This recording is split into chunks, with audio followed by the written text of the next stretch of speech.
Hello everyone, welcome to my UPSC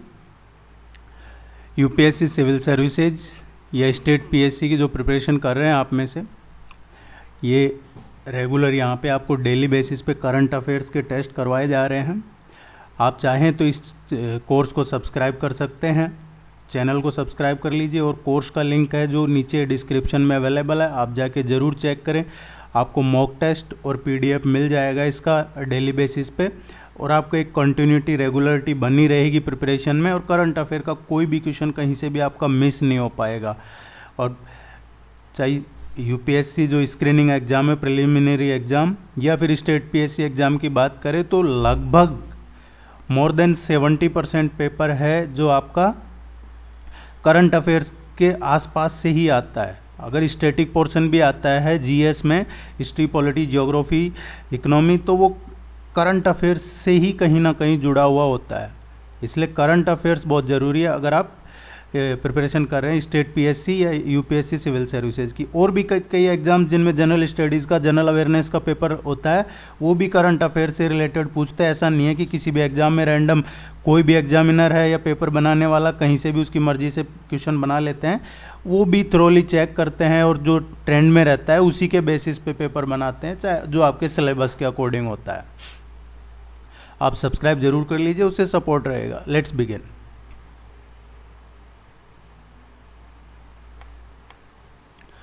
cook islands scene in news recently is located in.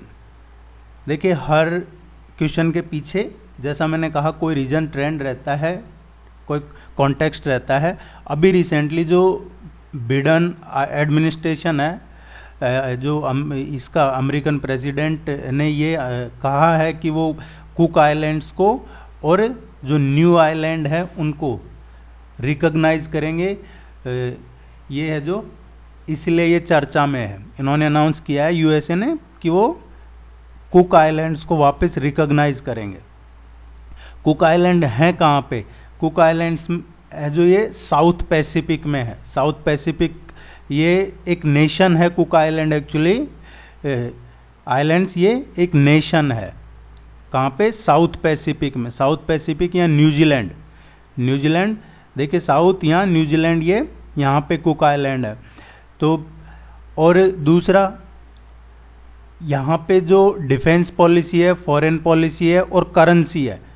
Defence policy, foreign policy या currency, ये तीनों चीज़ें किसकी चलती है कुक आइलैंड्स में? ये एक आइलैंड नेशन है, यहाँ पे ये न्यूजीलैंड की चलती है। यह आपको पूछा जा सकता है एग्जाम में, कहीं स्टेटमेंट बेस आएगा। तो इसका जो लार्जेस्ट आइलैंड है वो कौन सा है? रारोटोंगा। रारोटोंगा ये कुक आइलैंड का सबसे लार्जेस्ट आइलैंड है। इस क्वेश्चन का जो करेक्ट आंसर आएगा वो पैसिफिक ओशियन आएगा, सी। और स्पेशली अगर हो तो ये साउथ पैसिफिक में है, एक नेशन है। सी इसका करेक्ट आंसर है।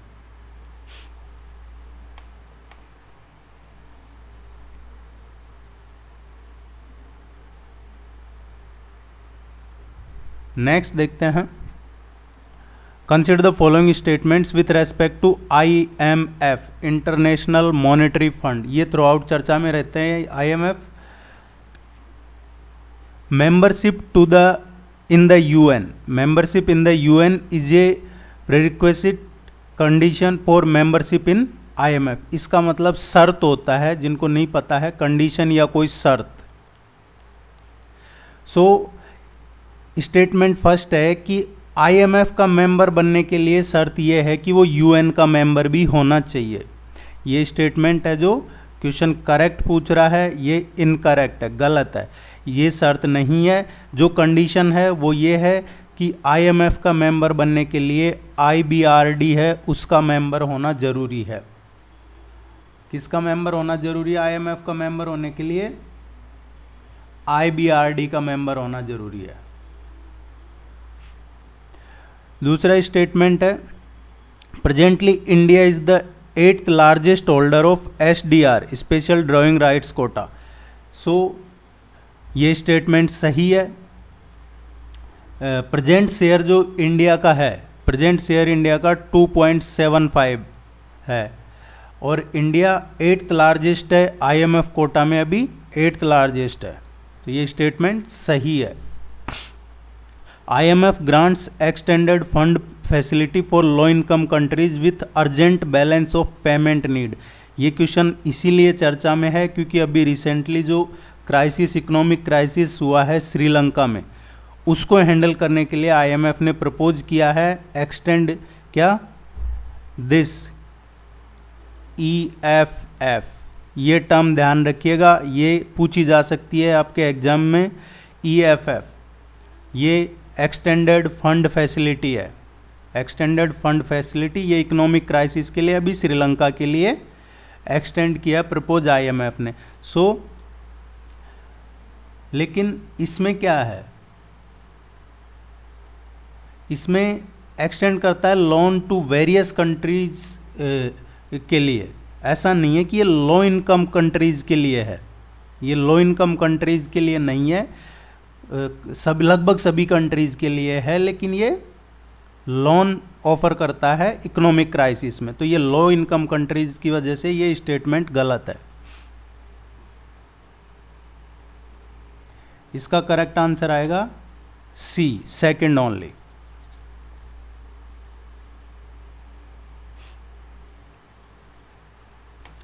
Who is the author of the book Indian Banking in Retrospect 75 Years of Independence? ये बुक के ऑथर कौन है, किसने लिखी है ये book Indian banking in retrospect 75 Years of Independence? अभी ये बुक जो लिखी है आशुतोष R ने लिखी है, ये C इसका करेक्ट आंसर आएगा। और ये डॉक्टर आशुतोष कौन है, ये डायरेक्टर रहे हैं, डायरेक्टर किसमें, जो DEPR है, DEPR RBI का है ये department. DEPR department of economic and policy research, department of economic and policy research department है ये रिजर्व बैंक ऑफ इंडिया का, उसमें डायरेक्टर हैं ये। C इसका करेक्ट आंसर आएगा। विच union ministry launch the genesis initiative? Genesis जो इनिशिएटिव है, देखिए क्वेश्चन को अगर आपने समझ लिया तो फिर उसका आंसर देने में आपको आसानी हो जाती है। अगर आपने पढ़ रखा है तो गलती नहीं होती है, जो सिली मिस्टेक्स है वो नहीं होती है। जेनेसिस क्या है, ये नेक्स्ट जेन या जेन नेक्स्ट सपोर्ट है किसके लिए, इनोवेटिव स्टार्टअप्स। जेन नेक्स्ट सपोर्ट है किसके लिए, इनोवेटिव स्टार्टअप, ये इसकी फुल फॉर्म है, Gen Next support for innovative startups. ये आप कहीं लिख सकते हैं या ध्यान में रख सकते हैं। ये शुरू किया है किसने, ये किया है MEITY,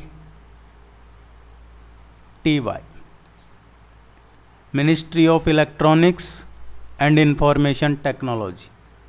इन्होंने ये अभी लॉन्च किया है रिसेंटली 2020 में, जुलाई में, Genesis initiative.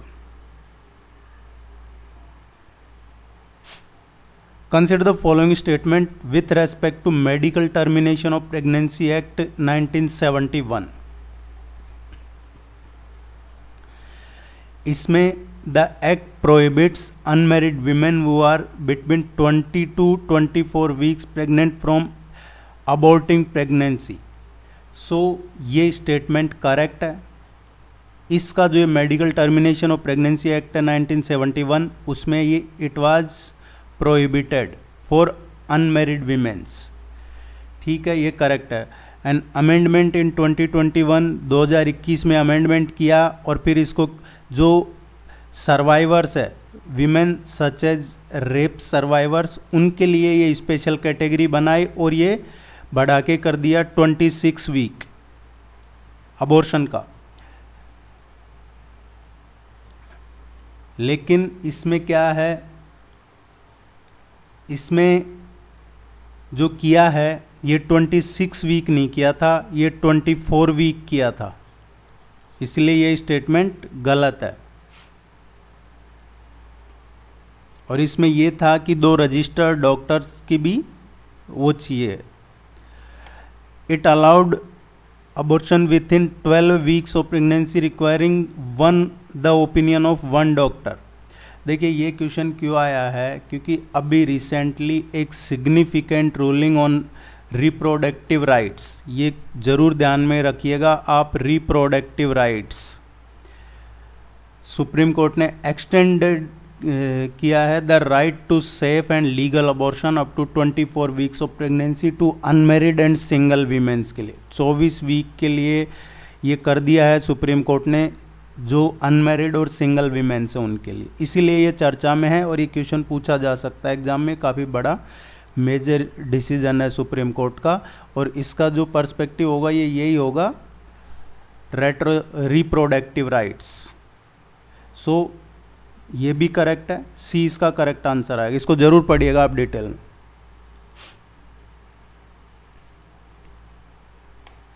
Snack Island seen in news frequently lies in, ये स्नैक आइलैंड जो अभी चर्चा में है वो कहाँ पे है? देखिए जब ये रशिया और यूक्रेन के वॉर शुरू हुआ उसके बाद में क्या है कि रशिया ने ये विड्रॉ अनाउंस किया था कि वो as a goodwill gesture Snake Island से ट्रूप्स विड्रॉ कर रहा है।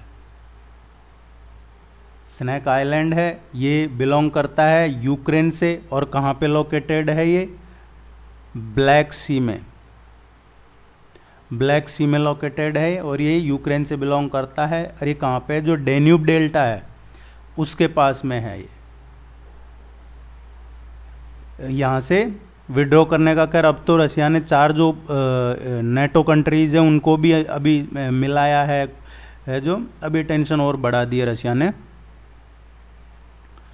सो इसका करेक्ट आंसर आएगा ए।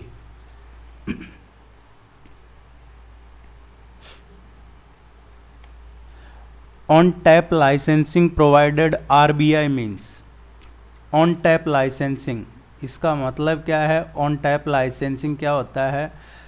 It means the RBI window for granting banking license will be open throughout the year. इसका मतलब ये होता है on tap licensing, RBI window granting banking license will be open throughout the year, ये कर दिया RBI ने। इसका मतलब ये है। आप सब्सक्राइब जरूर कीजिएगा। The Mediterranean Sea connects to the Atlantic Ocean by the, जो मेडिटेरेनियन सी है वो अटलांटिक सी से कनेक्ट होता है, इनमें से किसके थ्रू कनेक्ट होता है? देखिए जो मेडिटेरेनियन सी है उसकी पोजीशन क्या है? आप मैप के बिना मत देख पढ़िएगा, इस क्वेश्चन को जब देखें तो मैप जरूर चेक कीजिएगा अपने मोबाइल में। यूरोप और जो नॉर्थ अफ्रीका के साउथ में है एंड एशिया के ईस्ट में, ये इसकी मेडिटेरेनियन सी की पोजीशन है। ये कनेक्ट करता है अटलांटिक ओशियन को, किसके through? Strait of Gibraltar. Atlantic Ocean को कनेक्ट करता है Mediterranean Sea Strait of Gibraltar के through, and to the Sea Marmara and Black Sea, जो मार्मरा सी है और मार्मरा और ब्लैक सी है उससे कनेक्ट करता है by the straits of Dardanelles and Bosphorus. जो डार्डेनल और ये डार्डेनल स्ट्रेट है और ये स्ट्रेट ऑफ बॉस्फोरस है, इसके थ्रू मेडिटेरेनियन सी किससे कनेक्ट होता है? ब्लैक सी से। एंड ये आर्टिफिशियल जो कैनाल है स्वेज कैनाल, उससे कनेक्ट होता है मेडिटेरेनियन सी, भूमध्य सागर जो स्वेज नहर है उससे कनेक्ट होता है किसके थ्रू? स्वेज नहर के थ्रू कनेक्ट होता है किससे? रेड सी से। तो ये क्वेश्चन अब क्लियर हो गया होगा। जो मेडिटेरेनियन सी है अटलांटिक ओशियन से कनेक्ट होता है स्ट्रेट ऑफ जिब्राल्टर के थ्रू। मेडिटेरेनियन सी ब्लैक सागर जो से कनेक्ट होता है ये डार्डेनेल्स स्ट्रेट और स्ट्रेट ऑफ बॉस्फोरस के थ्रू। स्वेज नहर के थ्रू कनेक्ट होता है लाल सागर से। इस क्वेश्चन का करेक्ट आंसर बी है, ये आप कहीं नोट कर सकते हैं, आप आगे आपके एग्जाम में काम आएगा क्योंकि ये पूछा जाता है रिपीटेडली आपके एग्जाम में ये क्वेश्चन मेडिटेरेनियन सी का। contingent reserve agreement is a framework offered by, this framework offered by BRICS. इसमें क्या है, लिक्विडिटी और प्रिकॉशनरी इंस्ट्रूमेंट है इन रेस्पॉन्स टू एक्चुअल और जो potential short term balance of payment है उसका है। और ये देखिए ये ब्रिक्स कंट्रीज ने 2015 में इसको एस्टेब्लिश किया था। और CRA क्या है, ये जनरली एक competitor to the International Monetary Fund है। ये जो कॉन्टीजेंसी रिजर्व एग्रीमेंट है ये एक तरीके से IMF का कॉम्पिटिटर है, ये CRA है, ये IMF के कॉम्पिटिटर के रूप में इसको खड़ा किया है। आपने एक और पढ़ा होगा इसमें न्यू डेवलपमेंट बैंक और साउथ साउथ कोऑपरेशन, ये भी इसी के एग्जाम्पल है। ब्रिक्स का है ये offered contingent reserve agreement. Global liveability index, global liveability index is release by, ये इंडेक्स अभी रिलीज किया है 2022 का। और ये कौन रिलीज करता है, it is release by EIU, economist intelligence unit, ये इसको रिलीज करता है। डी इसका करेक्ट आंसर आएगा। इसमें जो टॉप किया है इस इंडेक्स में, GLI इंडेक्स में, इसमें किसने टॉप किया है, वियना ने टॉप किया है। इसमें इंडिया की बात करें तो इंडिया की जो सिटी है मुंबई की इसमें 117th रैंक है। उसके बाद चेन्नई और अहमदाबाद है, उनकी 142 अहमदाबाद चेन्नई की है और 146 अहमदाबाद की है। पहले इसमें मुंबई और दिल्ली थे, अब नहीं है, अब ये हैं इसमें मुंबई, अहमदाबाद और चेन्नई, इनकी ये रैंक है। होप यू लाइक इट, आप सब्सक्राइब कर लीजिए। Thank you very much, all the very best, good luck.